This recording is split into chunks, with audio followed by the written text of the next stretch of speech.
اساس ترچیک بود و قسمت علم و کتاب علمی نولو بود و نشینی افتاب و محتاب ماندگان چون آدمو هوا بروی این زمین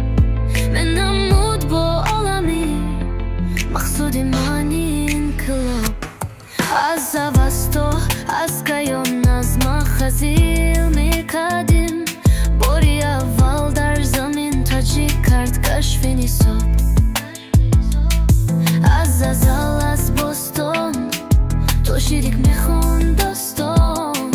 داستانی نوری آتش مشتی خاک و بادوام میسرورم و هندو ما چینچید و هم ملکی عرب جمله از تاجیک میبردن سواد و هم سواد برد اسکندر سری دارا که لدانو شود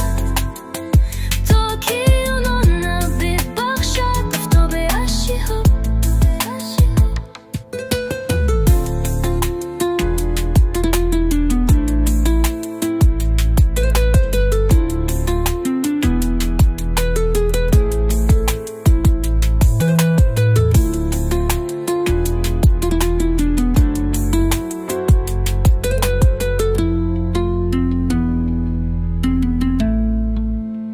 سوختند از پیکاری تاجیک صدها پیکارن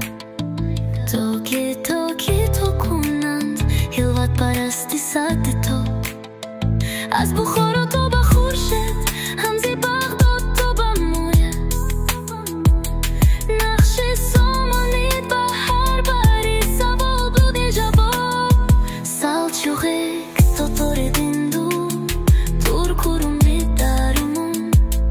پیشی تاجیک بود کاترایو کی گرده از تو رو دقیسینا لفظی مبلانو جهان تسخیر کرد شعری به دل برکشید از چرایی عالم میخواب تو جهان پاکیست تاجیک است با علم و فن علم اگر بحر است تاجیک در سرابی و میراب